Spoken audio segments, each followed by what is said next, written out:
Live in high definition from WBFF in Baltimore. This is Fox 45 News at 10. Less than 2 weeks after Freddie Gray dies, 6 police officers involved in his arrest face charges in his death. I heard your call for no justice, no peace. Your peace is sincerely needed as I work to deliver justice on behalf of this young man. We believe that the actions taken today by the state's attorney are an egregious rush to judgment, and we have grave concerns about the fairness and integrity of the prosecution of our officers. Tonight, rallies in the streets of Baltimore as justice moves forward to help a city in crisis.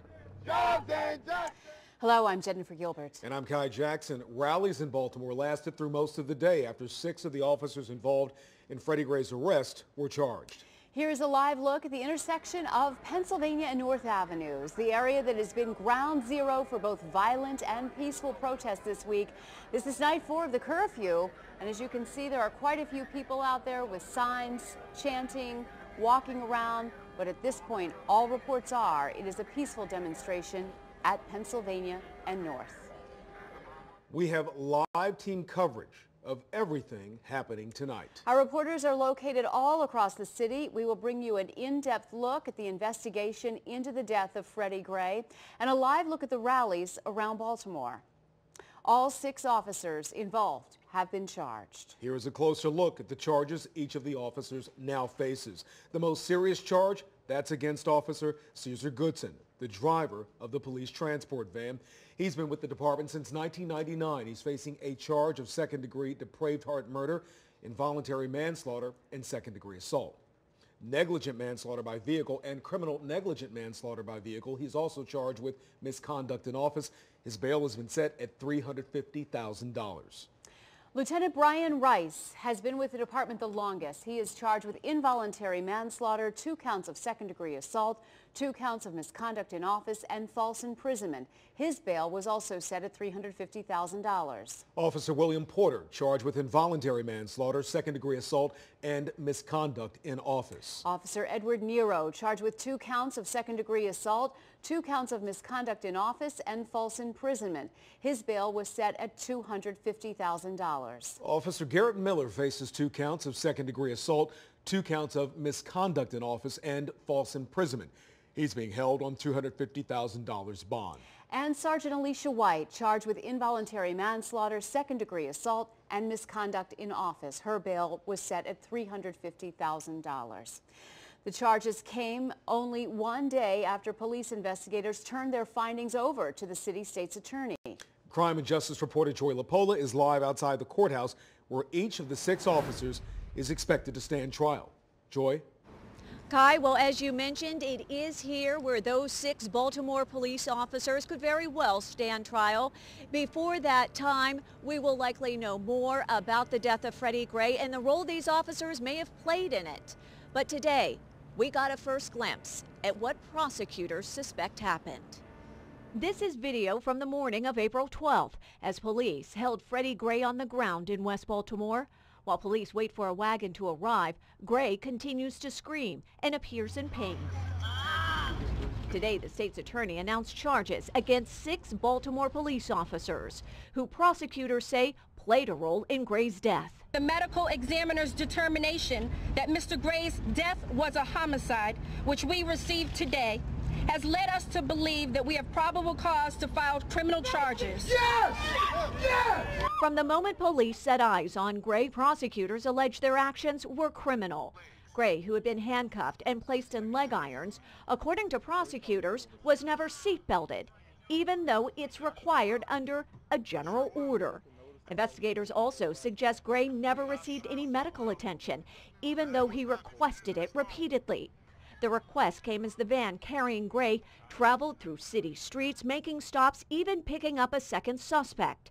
This as prosecutors say Gray's condition appeared to worsen. A week later, Freddie Gray died.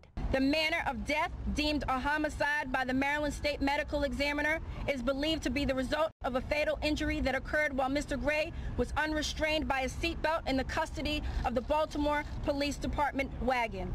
The FOP calls the charges that have been filed against the officers a rush to judgment, questioning the quickness at which the charges were announced. Let me state in no uncertain terms that Lieutenant Rice and all of the officers involved at all times acted reasonably and in accordance with their training as Baltimore police officers. No officer injured Mr. Gray, caused harm to Mr. Gray, and they are truly saddened by his death. These officers did nothing wrong. Thank you. While there is still a lot of evidence in this case that's not been made public, we do know more than we ever did regarding Gray's death and why 6 Baltimore police officers are now being blamed for it. Now, online court records do show all of the officers have been processed through central booking and are out on bail tonight. They each have a court appearance scheduled for later this month, but it's expected they'll be indicted before that date rolls around. Reporting live from downtown Baltimore tonight, Joy LaPola, Fox 45 News. Thank you, Joy. Just a few hours ago, Fox 45 News was on the scene when the attorneys for the 6 officers facing charges left the central booking facility. This is what one of them had to say. Our client is innocent. This is ridiculous. Do you think that the charges today might have been rushed? We'll contact you. I'm not going to give any more comments at this point. Attorney Tony Garcia says he is representing Officer Alicia White. Here's a look at the multiple stops the van carrying Freddie Gray made the morning of April 12th. The van traveled down several city streets, making random stops. Just yesterday, police announced a stop that the public hadn't previously known about. It's suspected Officer Caesar Goodson stopped the van to check on Gray's condition, but according to the prosecutor, never provided any medical assistance despite requests made by Mr. Gray. As thousands celebrate the charges against the 6 police officers, Baltimore's Fraternal Order of Police is calling them an egregious rush to judgment.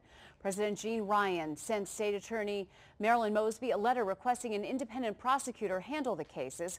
Shelley Orman explains what the FOP considers conflicts of interest. Shelley.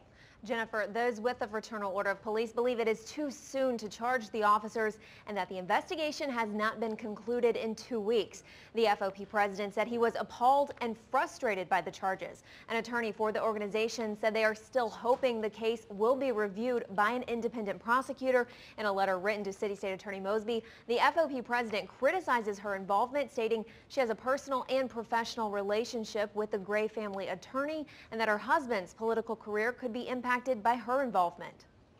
We believe that the actions taken today by the state's attorney are an egregious rush to judgment, and we have grave concerns about the fairness and integrity of the prosecution of our officers. Let me reiterate 2 things.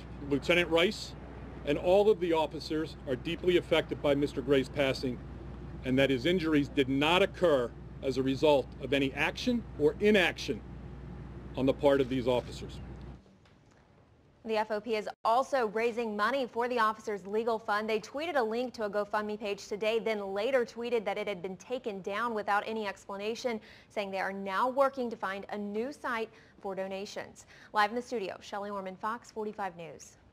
Hundreds of demonstrators marched through downtown Baltimore late today in support of the 6 officers' arrest. Kathleen Cairns has been following the marches and joins us now from West Baltimore with more on the activities that are still going on. Kathleen?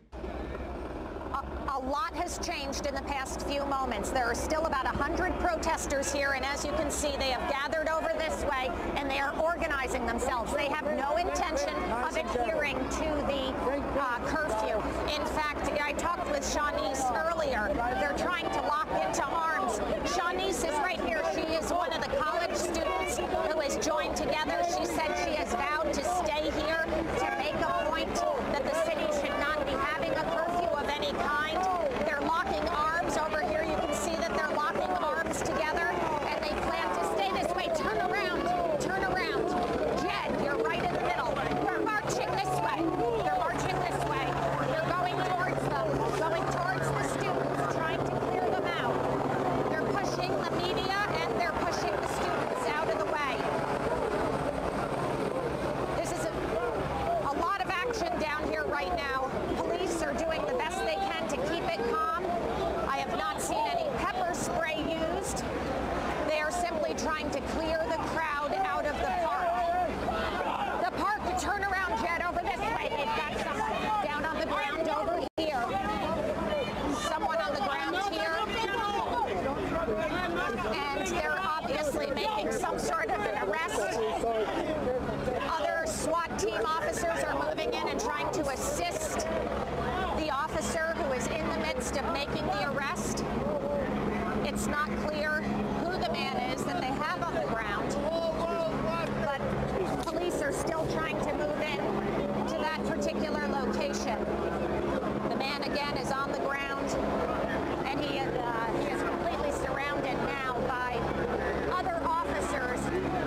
right behind me, you can see that the park has been completely cleared out.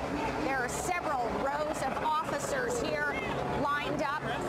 They've been able to get all of the demonstrators out of the park at this point.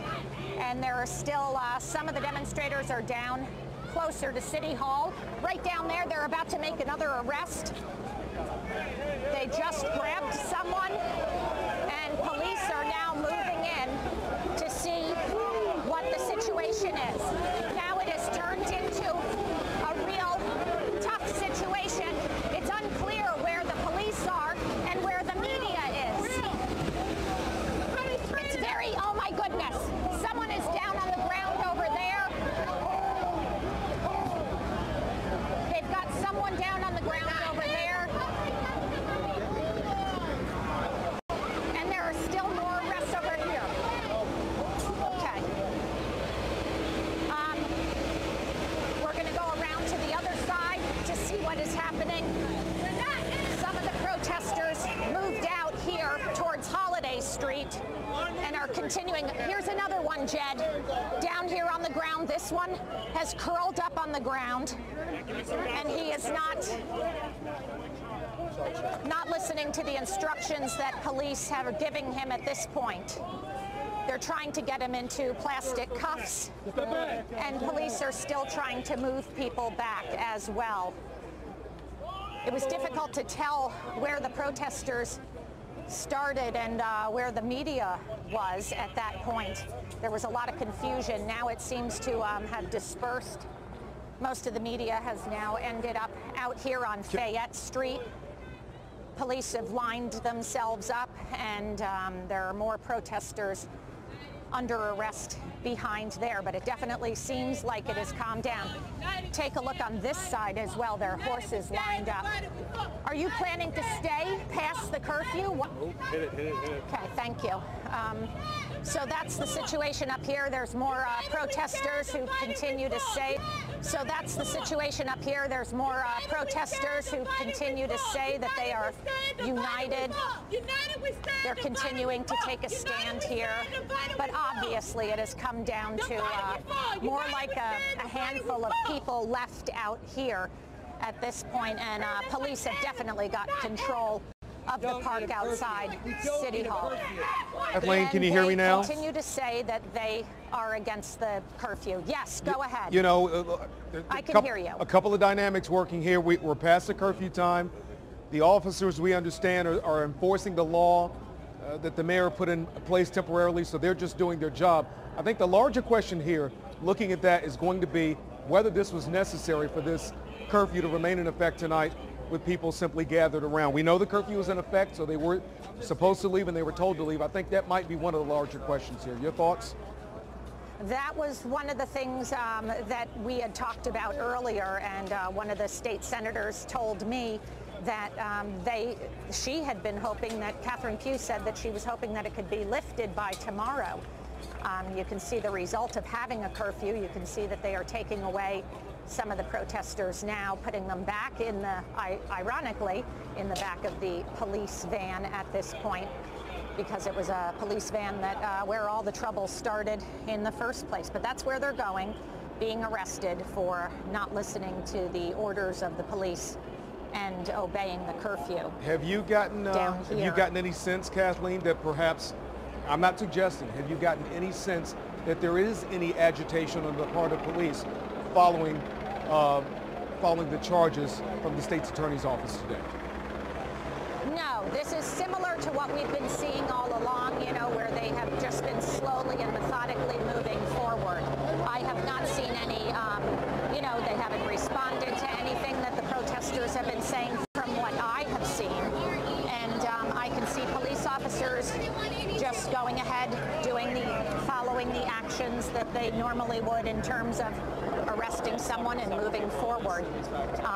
There hasn't been any verbal confrontation or back and forth or anything like that.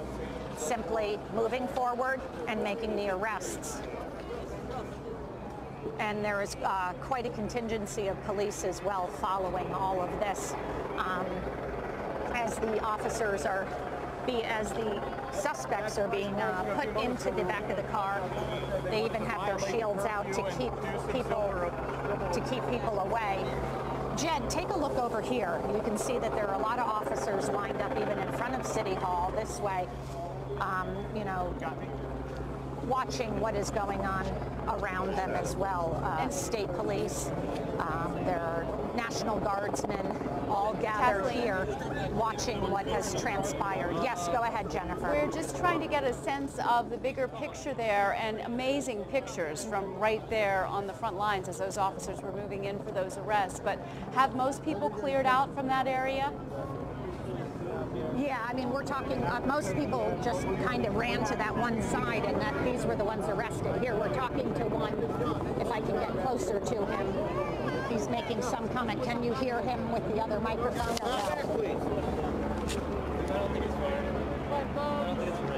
You were against the curfew, sir? Is that why you're out here? Correct. And what are you hoping the mayor will do at this point? And the curfew, I suppose. And why do you feel so strongly about it? I just don't think that they should be able to tell us that we can't be outside at 10 o'clock after 10 o'clock. I just don't think it's fair. Are you from Baltimore? I am.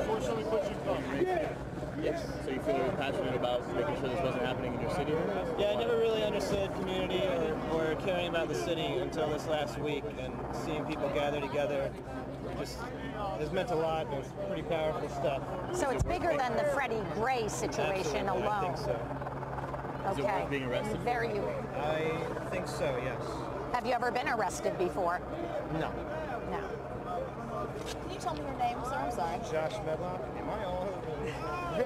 Where are you from? So there you have it. We're going to take a look over here and see some of the other arrests. You can see a lot of the people are young people. They appear to be college-age students. And they are going through the process of loading them up into the van.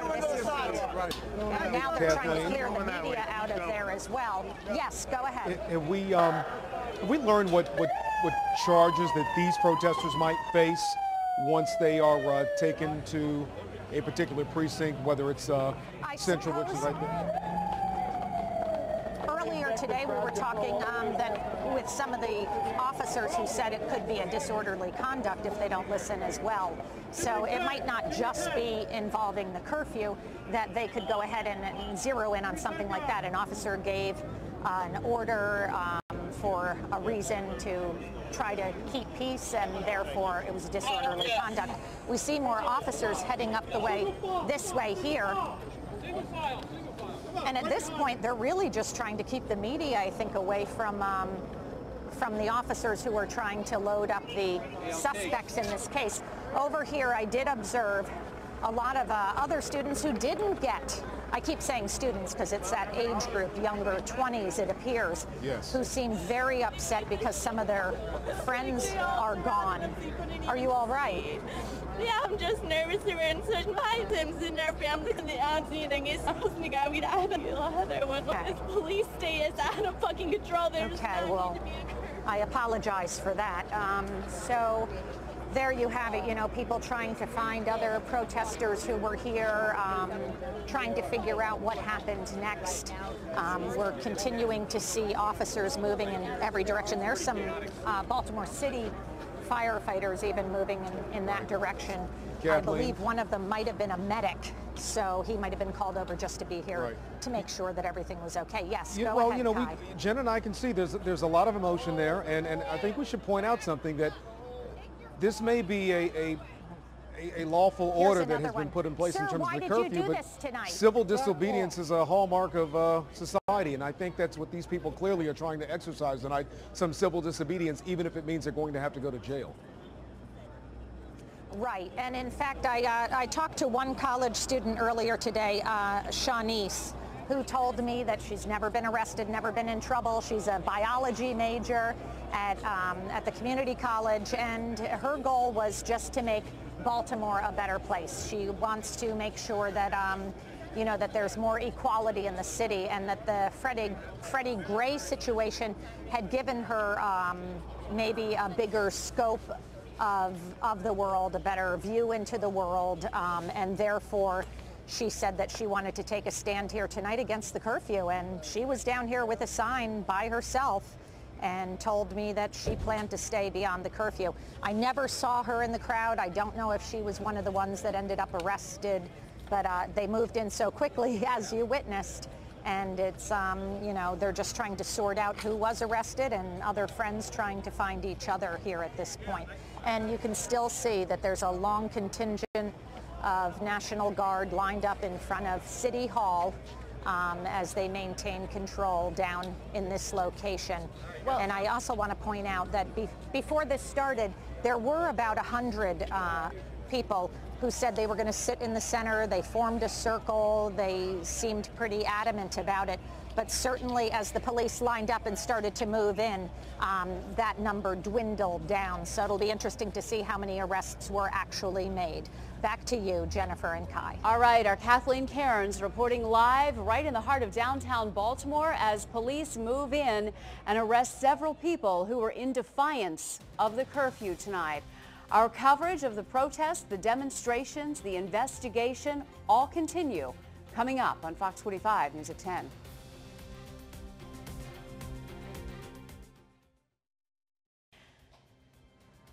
And you're looking live downtown as police take people into custody who are in violation of the curfew. We saw a few tense moments unfold as officers moved in to arrest people who were still on the streets. As news of the officers' criminal charges in the Freddie Gray case spread across the city, we're hearing more from Dante Allen, the man who says he was in that police van with Freddie Gray. Keith Daniels live in West Baltimore with Allen's detailed account of that ride. Keith. Well, Jennifer, we're here at the corner of North Avenue and Penn Avenue.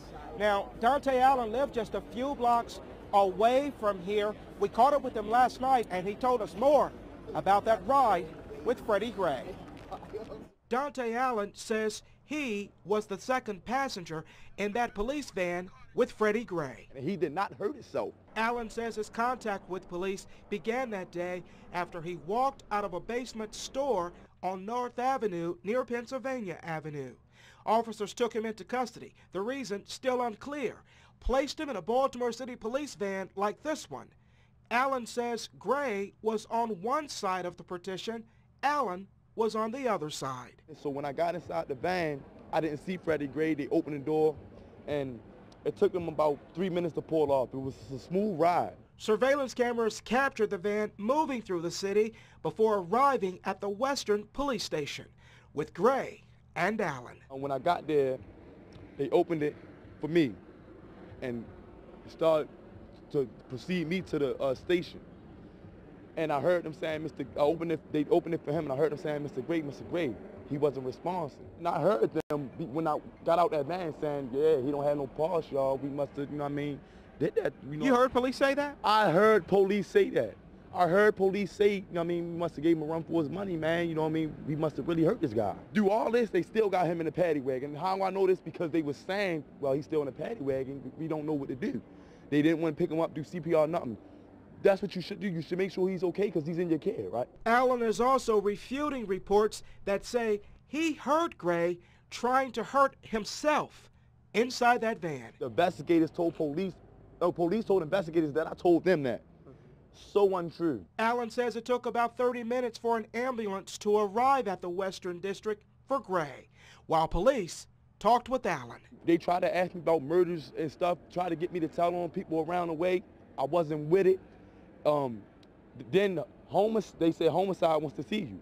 So when homicide came to get me, they let me go from homicide. You know what I mean? And that's the story, man. All right, from Dante Allen, the man who says that he was in that van, the same police van transporting Freddie Gray. Our coverage will continue in just a moment.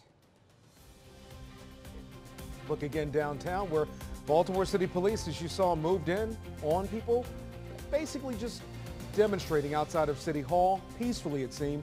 But the curfew was in effect, 27 minutes worth. Police said you had to leave. Those who didn't were arrested.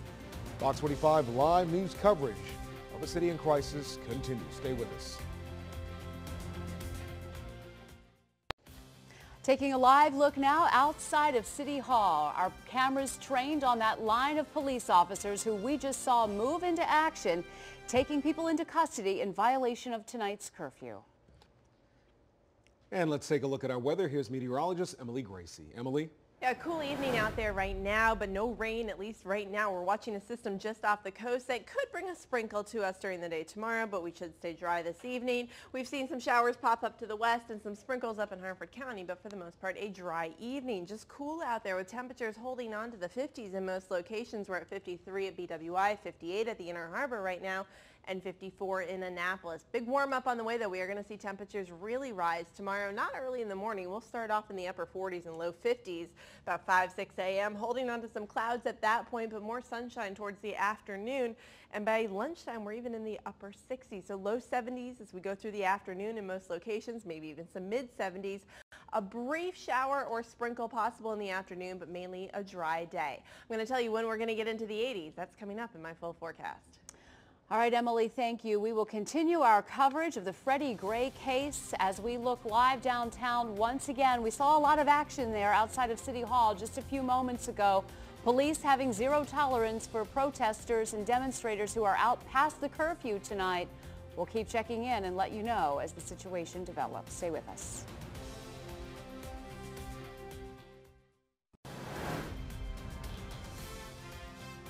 Moments after the officers arrived at Central Booking, so did hundreds of protesters. Jeff Abel is live at the lockup tonight with the story. Jeff? You know, when those charges came down, the protesters came out. Hundreds of them came right here to Central Booking. And even those locked up at this jailhouse were cheering them on.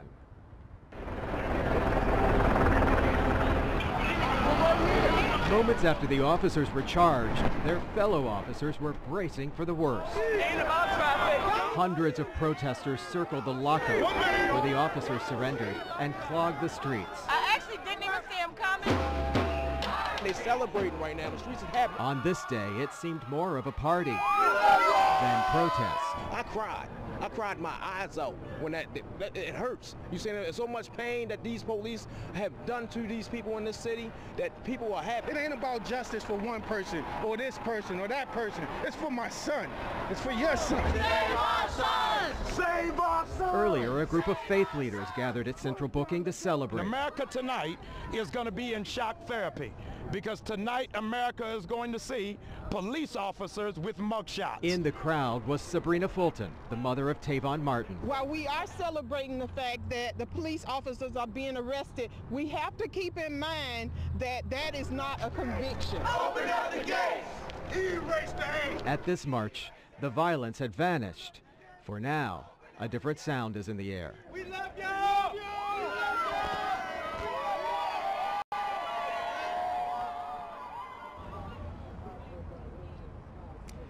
Well, those same ministers are promising to keep watch on this case all the way through the courts until the very end. We're live at Central Booking tonight. Jeff Abel, Fox 45 News.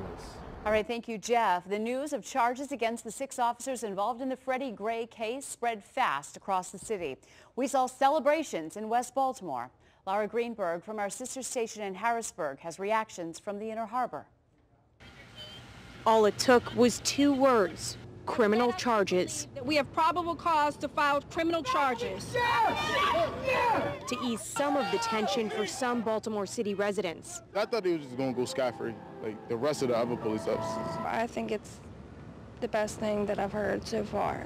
It's justice for all black people. Johanna Brown says the calls for no justice, no peace paid off. That's all Freddie wanted, was justice. Justice for himself, justice for his mother, just justice, period. And this just gives all black people hope. For her kids' sake, Brittany Neal hopes the protests and violence will subside. I love Baltimore City, don't get me wrong, but I fear for the safety of my children. But others we spoke with expect things will calm down. It's actually a good thing, because now you got to worry about no riot going on. Still, the city looks like an odd version of itself, with Inner Harbor tourists replaced by the National Guard. And lifelong Baltimore residents now hoping the charmed city that lost some of its charm, it makes me feel like angry, might get it back again. Like we can do better. In Baltimore, Lara Greenberg, Fox 45 News. All right, we're going to go back live to Kathleen Cairns, who's live at City Hall, where Baltimore police Made a show of force moments ago, really at the top of our newscast, moving people out of the City Hall area because the curfew now in effect. Kathleen? Okay. Yes, Kai, you can see this line of police officers, and directly behind them is where all the folks were brought who were arrested. There are several vans, police vans. Now you can see they're moving out of the way to try to make room for those vans to get by, which could be problematic considering that there's so much media on this side, cars on this side, and it looks like the van is just going to back up and take Holiday Street perhaps back to the station. But at this point, the police are lined up here on the street, completely blocking things on Holiday and Fayette Street. There haven't been any other things going on. Once the arrests were made, things certainly calmed down quite quickly. Let's take a look up this way, Jed.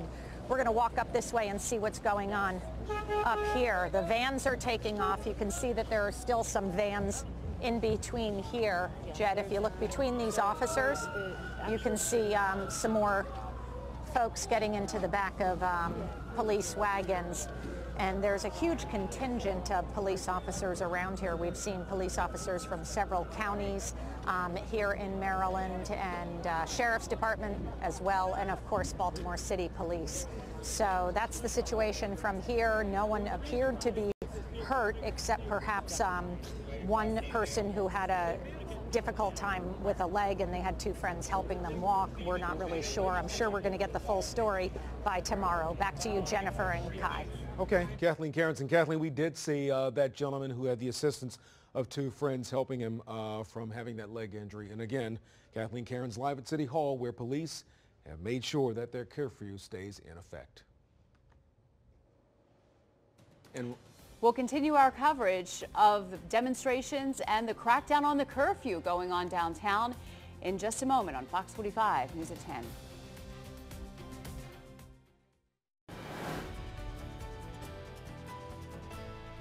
We did have some rain moving in some parts of our area tonight. Very light, very brief, really no major rain here in the forecast for several days. Actually, warmer weather, warm and sunny, so it's going to feel nice this weekend and even nicer next week. Nice. Let's take a look outside right now, where it is still 58 degrees, warm up on the way though. The winds are calm right now, so light winds through the next couple of days, and we're going to see some changes. So while we will drop down into the 40s tonight, we're actually going to see quite a bit of a warm up this weekend, and that's not all. We'll keep climbing from there into the 80s next week. And a pretty dry forecast. A couple of days we may see a little bit of rain, but for the most part, pretty dry over the next several days. So overnight tonight, it will be cool. Our last night in the 40s, though, 49 degrees for the overnight low. As you're waking up tomorrow, low 50s out there. Holding on to the clouds this evening with that coastal system, but a brief shower possible. I think more likely tomorrow, if we see any rain at all, it would be very light and very brief, just a sprinkle possible in the afternoon. So here's a timeline on it. There's our coastal system. It's been bringing those clouds all day today, even a little bit of rain and cool weather.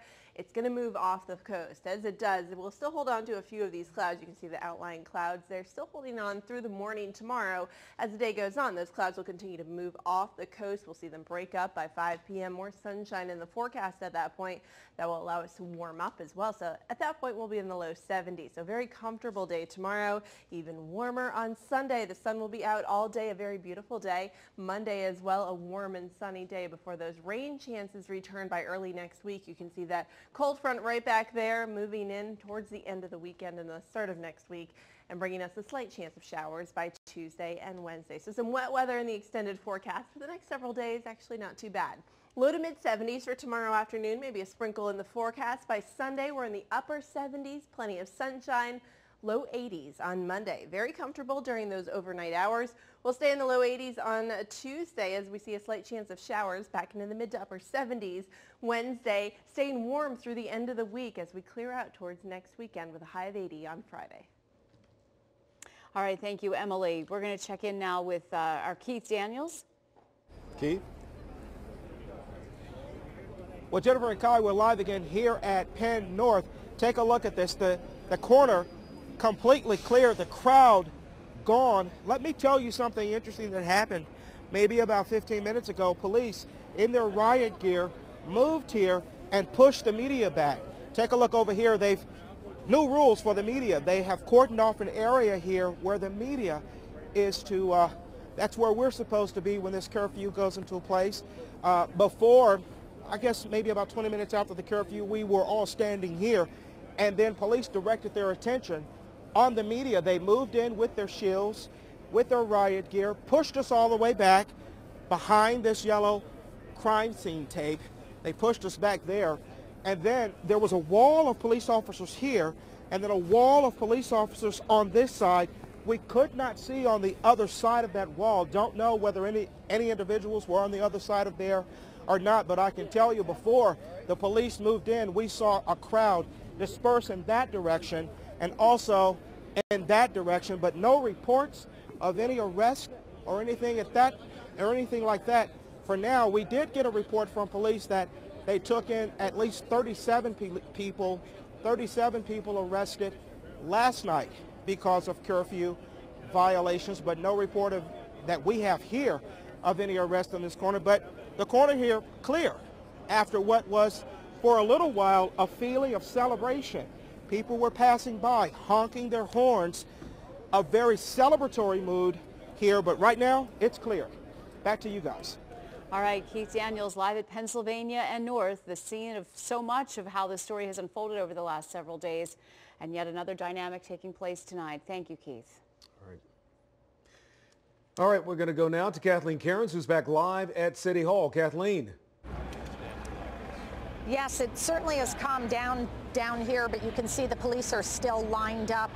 They're still making sure that no one gets through there. But at this point, there's probably more law enforcement and media left down here than anything else. And I want to set the scene, what the day has been like for everyone down here. The protesters began the day around 3 o'clock. And they started with a march that brought them down to City Hall. They were at City Hall by about 4 o'clock, and they've been involved with the rally since about that time. And the crowd certainly grew as the evening went on. They were joined by some other demonstrators as well. And those demonstration got bigger and bigger and bigger. And then by about 9 o'clock, it started to dwindle again as people who planned to adhere to the curfew certainly headed home. That left about, 100 protesters. They formed a circle around 9:45, and a lot of them said that they planned to not adhere to the curfew time. And at 10 o'clock, police warned them, they told them to move out, and then they started to move in, and they made those arrests. So that's the situation from down here right now. We're still waiting to find out what those folks, the suspects, are charged with. They broke the curfew. They could also be charged with disorderly conduct. That's what we're being told here. And we'll have to find out how many people were arrested as well. Back to you, Kai and Jennifer. All right, Kathleen, thank you. On night 4 of this curfew, where thankfully we've had peaceful nights since that curfew was instituted. So that is some good news in all of it. The events at the top of the hour notwithstanding, right? Right, exactly. But, certainly nothing compared to what we saw on Monday. That's very true. All right, we're going to take a brief break. Please stay with Fox 45.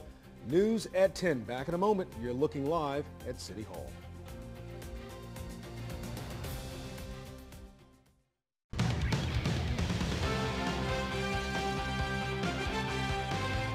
When you know what you want, you gotta go get it. With Dennis put his health a question mark, Owen Daniels in Denver. On the second day of the draft, the Ravens' first move, tight end. They traded a 5th-round pick to Arizona so they could move up 3 spots and take Minnesota tight end Max Williams at number 55 overall. Williams was rated by most as the best tight end in the draft. He's 6'4", 249, entered the draft as a redshirt sophomore.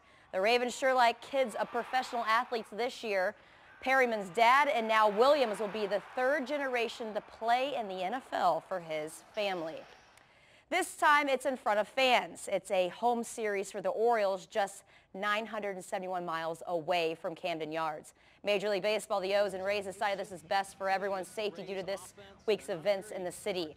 Top of the 4th, no score, Evan Longoria past Manny Machado's reach into the corner as Drupal Cabrera scores from first, 1-0 Rays. Next batter, James Loney singles to left. Longoria scores, 2-0 Rays. That's all the scoring. Chris Tillman struck out 7 over 7 innings but got the loss. Rays shut out the O's, 2-0 final. Find out who the Ravens take with their 3rd-round pick. That is literally about to happen now, and we'll have that at 11:30 on The Late Edition. All right, thank you, Morgan. There's yet another demonstration planned for tomorrow outside of City Hall. It's organized by the same group that held a rally last Saturday. And as John Rydell reports, the organizer of that rally is being criticized for his words. All night, all day, we're going to fight for Freddie Gray. It was billed as a national rally against police brutality. Its organizer, Malik Zulu Shabazz, a lawyer from Washington, and the former head of the new Black Panther Party. As the rally was winding down, Shabazz urged his audience to, quote, shut it down, which some translated to mean shut down the city. And a short time later, dozens started looting and assaulting people downtown. Will people be frustrated this weekend? That comment and Shabazz's tone has upset talk show host Clarence Mitchell IV. Upon his comment of let's go down to Camden Yards and shut it down, we saw groups, approximately 4, come from different areas in what I say was a very coordinated way and begin rioting. But while promoting Saturday's demonstration, Shabazz tried to clarify his remarks. When the words shut it down were uttered, it only meant within the context of lawful and legal civil disobedience. A turbulent week that Clarence Mitchell IV hopes will never be repeated. In Baltimore, John Rydell, Fox 45 News. CETA leaders meet at the Emergency Operations Center today to talk about a planned rally for Saturday. Mayor Stephanie Rawlings-Blake and Commissioner Batts were among the people helping plan for the crowds expected in the city. Officials have been monitoring social media, trying to get an idea of where the crowds may gather. We know where we think the large numbers of individuals are going to be, and we've spent a lot of time with the Director of Transportation today kind of gaming out the flow of that. Again, going back to normal, making sure we time the signals, making sure we have steers out, making sure the parking garages are open, so that the confusion of extra people coming in doesn't make things worse. Officials say the best way to keep up with the possible delays or traffic problems would be to go to baltimorecity.gov, which allows you to visit all of the city's agencies. Fox 45 will have continuing coverage of the Freddie Gray investigation as it develops. Go to our website, foxbaltimore.com, to learn more about this case from the very beginning. And follow us on Twitter at Fox Baltimore for breaking news updates. And we have breaking news tonight. The Episcopal bishop accused in the drunk driving death of a Towson bicyclist has resigned from the church. According to church administrators, Bishop Heather Cook offered her resignation today and they accepted it. Cook is accused of hitting and killing Thomas Palermo in December. Investigators say she left the scene of the accident and returned about 30 minutes later. Prosecutors also say she was texting at the time. Her trial is scheduled for June. Many images will be remembered from last week. Find out how Devin Allen lucked his way into a photo that is now on the cover of Time magazine. And coming up in just 5 minutes on the Late Edition, we will take you back live downtown as police crack down on the curfew. You see the police line right outside of City Hall tonight. We'll continue our coverage on the Late Edition coming up in 4 minutes.